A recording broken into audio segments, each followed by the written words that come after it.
Since 1961, thousands of faculty have shared their knowledge and expertise with our amazing students.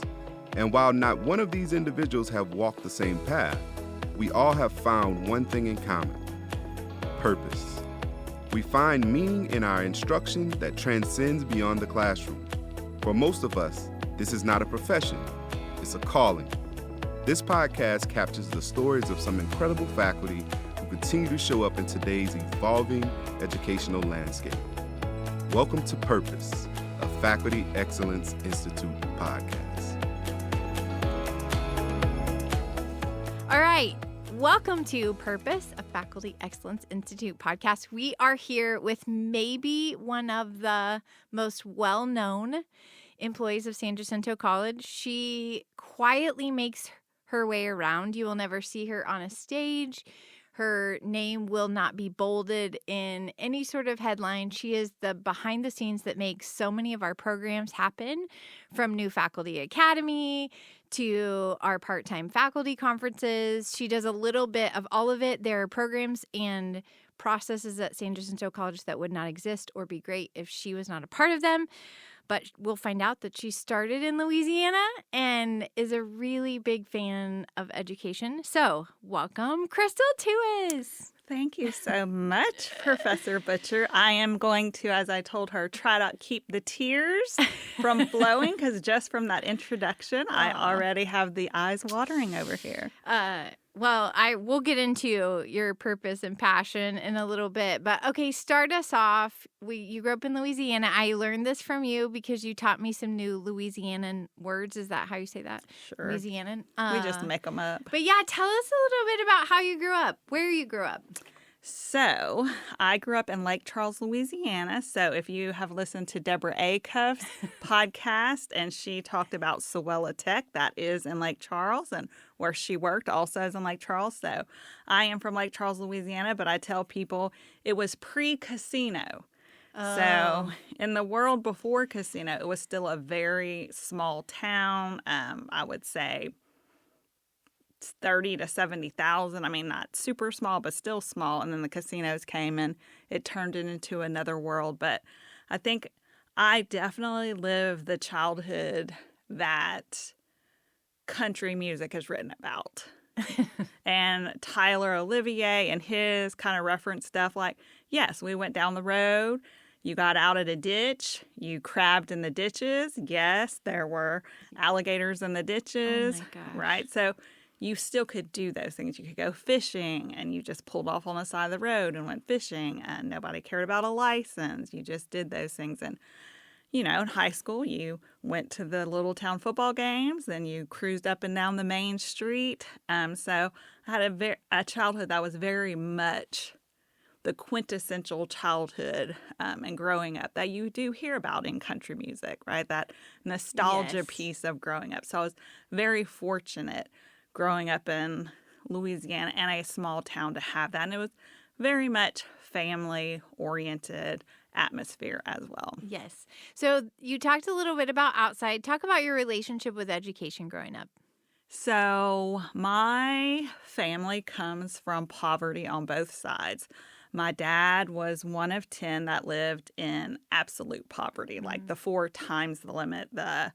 My grandma didn't even know she was having twins until she had twins, couldn't afford to feed 2, and so had to give 1 to a relative. Wow. He grew up in absolute poverty. My mom grew up in housing projects as well. And I think they both learned separately that education could be a vehicle for them to change their life. So my dad actually got a track scholarship and attended 1 year of college before he went to the Vietnam War. And then my mom got an academic scholarship and completed 3 years at what used to be called USL, but it's now UL Lafayette. So I think both of them together understood that education was a non-negotiable for my sister and I. Wow. We always just knew that we were going to college. There was no question about what we were going to do after high school. So we definitely grew up in a household where education was not discussed, but it was expected. Yes. And I did a little digging that your first degree was at McNeese State. Yes. In Health and Human Services. So Crystal runs all the education things. She lives and breathes education. But what made you major in Health and Human Services? So in the questioning of other people where y'all ask, what are little known facts? Little known fact about me is I was an athlete. I think my husband and my child don't believe it. Like during COVID, I had to pull out a poster. But my dad had 2 girls. My dad was an athlete. So I came along, last child. I played every sport. So from the age of 6 years old, I played every sport. I was all district. I started as a freshman, both in basketball, softball, ran track. So my world was in athletics. I was very kinesthetic. So at the end of my career, due to injuries, I actually went off to college to be an athletic trainer. I was the first girl athletic trainer at my high school. Then I went off to be an athletic trainer. And then one day I was rehabbing Brandon Stokely, who played in the NFL. And I had to go to the rehab clinic with him where I just had to sit and watch him rehab. I thought, I do not want to do this. I do not want to sit here and just watch someone rehab all day long. And so in my field, there were health education professors that I absolutely loved. And so health education is my background. It's my love. It's still what I love to teach. And one of my favorite courses here at St. Jack, I get to teach a component of it. Oh, wow. So it is. Oh. And it's my master's degree in health education. Yeah. It's so But I interesting. don't eat vegetables, so nobody believes it. And listen, we both shared that. We were both really athletic. I don't work out. I spent 90 seconds on an elliptical today. My husband said, are you done? And I said, yeah, just get my heart rate going. And that's about all I needed today. That is correct. You finished in McNeese State. You come to U of H. And so walk me through how you find yourself teaching high school.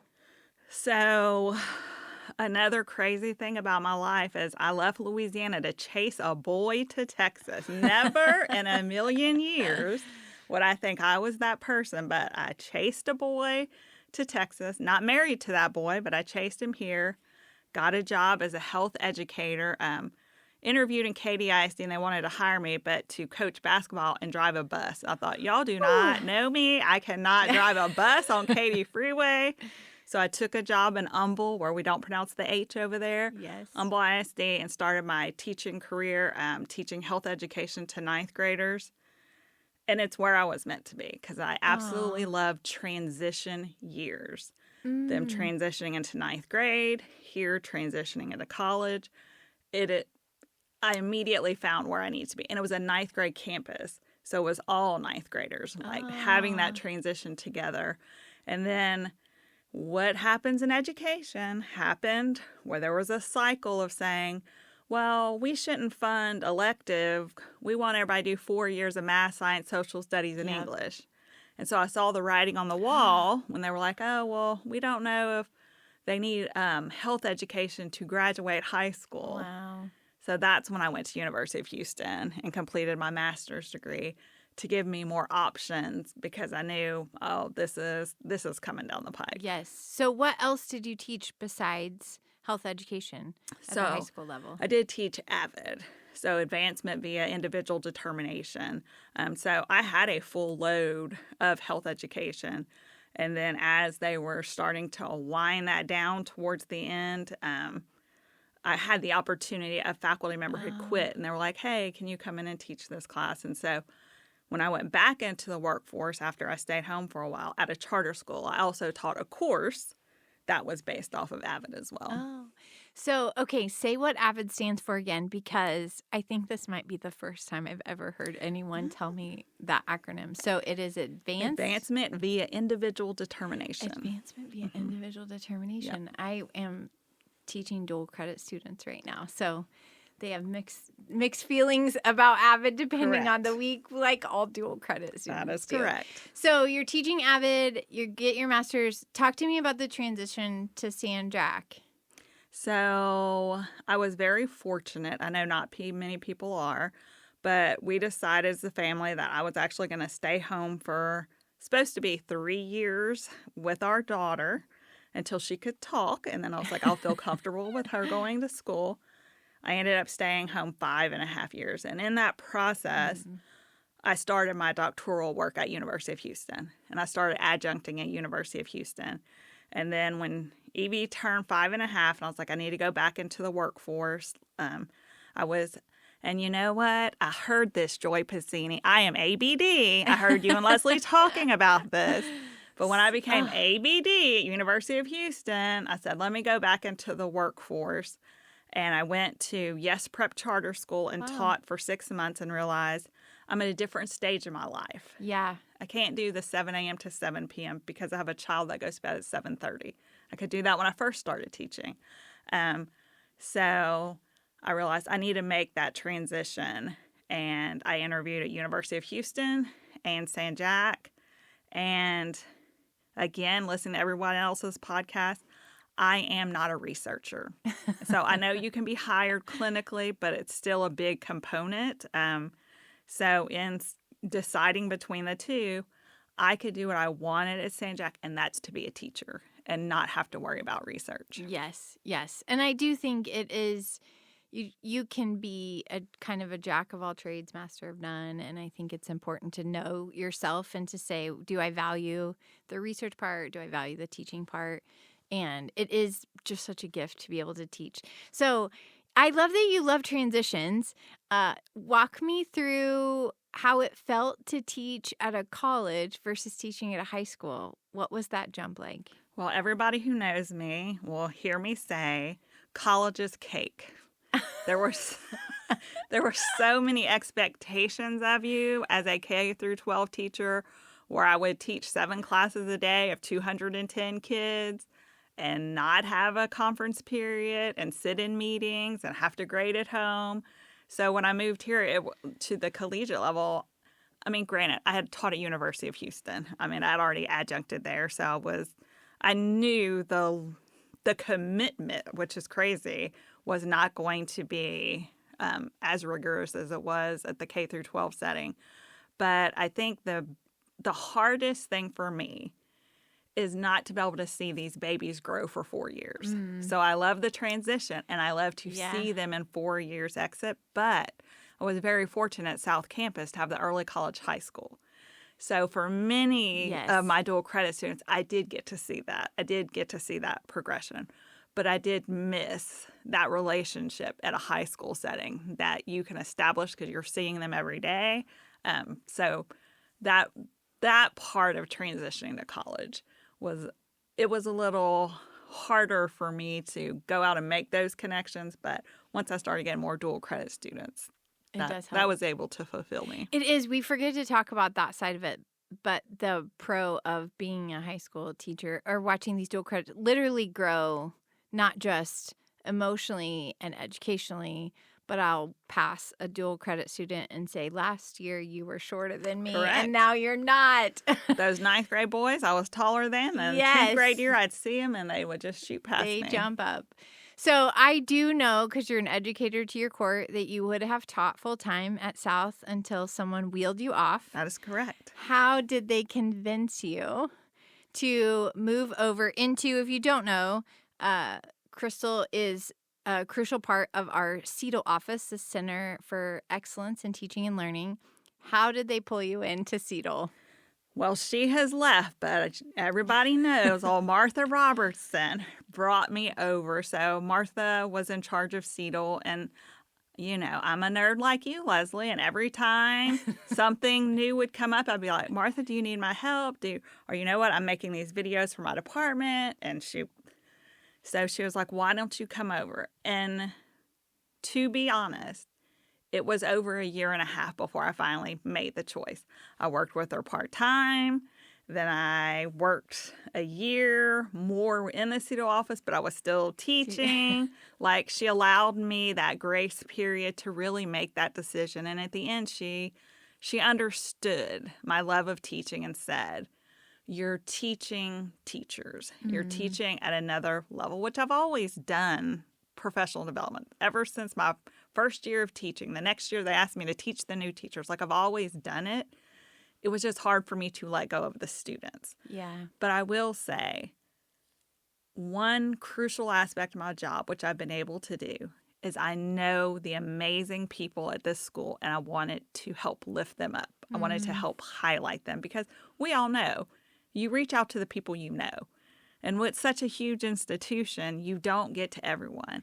And so I feel like so many years now in, I am getting a chance to go listen to presentations, bring other people in that I would have never known before. Yeah. So I am very excited moving forward of continuing to highlight the amazing professionals here at San Jacinto College. I do think it's so interesting that you said you love transitions, because one of the most important pieces, I think, of San Jacinto College, and I actually studied this in undergrad in organizational communication, is the assimilation process. And so you get to lead the assimilation with our new faculty academy. So this kind of transitions me into this last part, and the name of this podcast is Purpose. How do you find purpose in what you're doing right now?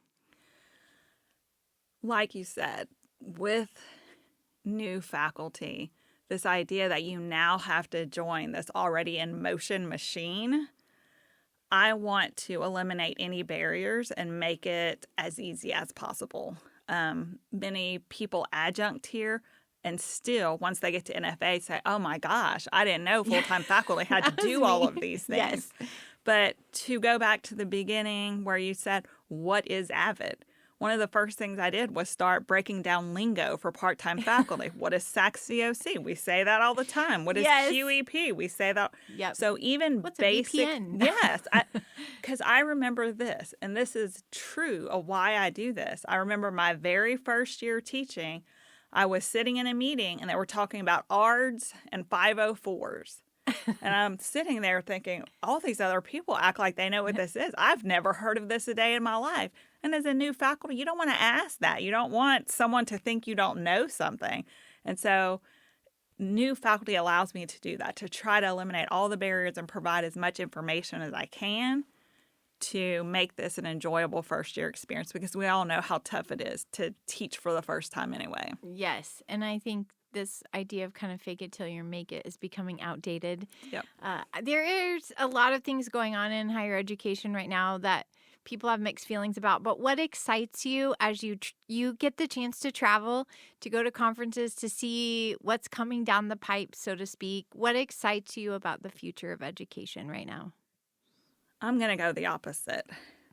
AI scares the bejesus out of me because it changes so rapidly. And so I want to be very cognizant that people that give their time to this college are learning things that are useful to them. And so I don't want to bring forth every educational, technological tool that's out there and waste people's time. Like, is this truly beneficial? Is the time we're going to devote to this? And is it just going to help one person, or is it just going to help one, depart? Like, trying to figure, I think it's so rapidly changing that when you're not a specialist in it, which we're not, right? Like figuring out, is this worth it? And then having to learn it and then having to teach it. And then it's probably outdated by the time that happens. Listen, this is a side point, but someone gave me great advice. I fell in love with a Blackboard tool. I won't mention which one. And someone said, don't put all of your energy into that because it will go away. Correct. And that person was right. Correct. And then I had to learn a whole new tool. So being adaptable, flexible. What's a piece of advice? Because you see all the new faculty come in, and we're about to transition to some just quick fun questions. But what's one piece of advice you could give to new faculty as they're starting their journey at San Jac? This is so cliche, but just to ask for help. And I think there are people, I'm one of those. I'm the type A that I won't raise my hand and ask. I'll go look it up though. But I'm there. I'm a resource. Ask me right now. Or I did this year. I gave everybody my cell phone number. And I thought, oh my gosh, we're going to see how this goes. I cannot tell you how many questions I was able to answer immediately. Yeah. I also did a team site where they could ask, and if I didn't see it right, then someone else answers it. So ask those questions. Someone's going to be there to help you. I will help you. Yes. Like, that's my job. Rather than wasting the time to go, let me waste the time. Let me go look it up for you. Yeah. If I don't know it, I'll find the answer because their time is precious. And I want them just to be able to get the answer they need and move on about their day. Yes. And that is true to who you are. And I think also true of the colleges we just want to help, and we can't help what we don't know. Correct. All right. Let's just do some fun ones. Okay. We'll start with favorite book you've ever read. What do you think? Wong and Wong, First Days of School. I mean, that's the epitome of teaching, I do believe. And their the way they approach it is, I don't see anything that would not be useful. Okay. Yeah. All right. Do you have a go-to wake-up drink? So, again, Deborah Acuff in the last podcast said in Louisiana, we like coffee and milk. So, if I'm drinking the sugar and the caffeine, which I should not be, Yes. I will have coffee and milk in the morning. All right. Fun fact people might not know about you. So, I already said I was an athlete. I don't think many people would believe it and knowing me today. But fun fact is at a school dance, I shut it down because we were dancing and the song Tootsie Roll was on. Oh, my And gosh. my foot went one way and my knee went the other. And I dislocated my knee at the school dance. Fun. They shut it down and brought the gurney in and were wheeling me out. And all of these high school students were like, oh, we hope you're like all of them, like as I'm being wheeled out. So still to this day, people from high school will send me like the little Tootsie Roll song. Oh, my gosh. Yeah. Do you have a favorite quote or mantra that you live by? Decisions decide destiny. Awesome. I feel as though every decision I've ever made has led me to where I need to be. Oh, I love that. And I'm most grateful that those decisions led me to know you. So with that, thanks so much for listening. I'm so glad we got to get to know Crystal Tewes a little bit better. If you haven't been by the CETL office or looked up CETL on SharePoint, make sure that you do, because they really are there to help and they provide so many great resources on campus. So stay classy, San Jacinto. Thanks for joining us on this week's episode of Purpose, a Faculty Excellence Institute podcast. Join us next time as we hear from one of our inspiring faculty. Keep doing great work and stay classy, San Jacinto.